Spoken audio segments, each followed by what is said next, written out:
नमस्कार। प्रथम वर्ष के विद्यार्थियों के लिए जिस कहानी पर बात हो रही है, हिंदी साहित्य में ये कहानी अपना विशेष स्थान रखती है, जिसका नाम है गुंडा। हम गुंडा कहानी पर बात करें उससे पहले मैं थोड़ा सा चाहता हूं कि आपको प्रसाद की कहानी कला के बारे में बताऊं, क्योंकि हमने पिछली क्लासों में या जब यहाँ तक पहुँचने तक प्रेमचंद की कहानियाँ पढ़ी है, कहानी सम्राट। प्रेमचंद की कहानियों का जो ताना बाना है वो अलग ढंग का था। प्रसाद की कहानियाँ अलग है। जिस सपाट प्रवाह में प्रेमचंद की कहानियाँ बहती है, चलती है, उस तरीके का कहानी विधान प्रसाद में नहीं है। उसका कारण भी है क्योंकि प्रेमचंद मूलतः कथाकार थे और प्रसाद मूलतः कवि थे। तो कवि वाला जो भावात्मक पक्ष है, चीजों को देखने और समझने का जो रूप है, कहन का जो तरीका है, वो प्रसाद में अलग है। हम ये भी कह सकते हैं कि प्रेमचंद की कहानियों में जो समकालीन जीवन है वो सीधे सामने आता है, लेकिन प्रसाद की कहानियों में समकालीन जीवन घूम के सामने आता है। ये कैसे? वो ये इस प्रकार कि प्रसाद जिस परिवेश को उठाते हैं, उस परिवेश में से कुछ संकेत अपने समकालीनता का करते हैं। प्रेमचंद समकालीनता पर अधिक फोकस करते हैं और उससे उस परिवेश का हवाला गढ़ते हैं। हम ये भी कह सकते हैं कि प्रसाद की कहानियों में जो व्यक्ति चरित्र है, उसके अंतर्मन की गुत्थियां, उनके अंतर्द्वंद्व है, व्यक्ति का जो मनोविज्ञान है, व्यक्ति की मनोदशा है, वो अधिक प्रखर रूप में सामने आती है। और प्रेमचंद की कहानियों में व्यक्ति समाज का हिस्सा बनकर आता है। तो जो सामाजिक ताना बाना है वही व्यक्ति है, लेकिन प्रसाद में ऐसा नहीं है।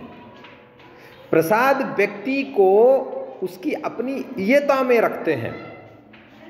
उसका परिवेश क्या है, उससे भी अलग व्यक्ति क्या है, वो ज्यादा महत्वपूर्ण हो जाता है प्रसाद में। यही कारण है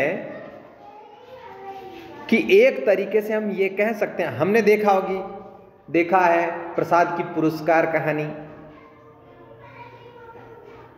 इसी प्रकार हमने देखी है जब प्रसाद अन्य जब कहानियां गढ़ते हैं, आकाशदीप कहानी, तो उसमें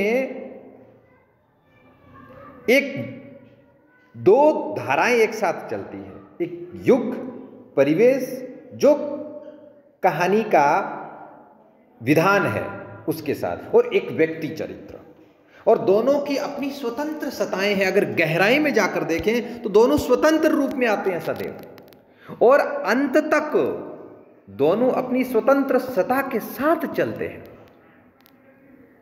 इसलिए वहां व्यक्ति चरित्र है वो समाज के काउंटर में या उस रूप में नहीं आता है। वो सब कुछ को लेकर के भी व्यक्ति व्यक्ति रहता है, जो प्रेमचंद में नहीं हुआ।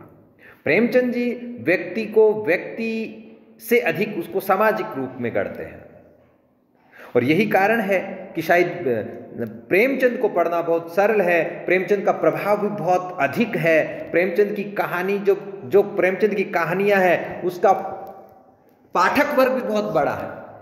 प्रसाद की कहानियों का पाठक वर्ग बड़ा नहीं हो सकता।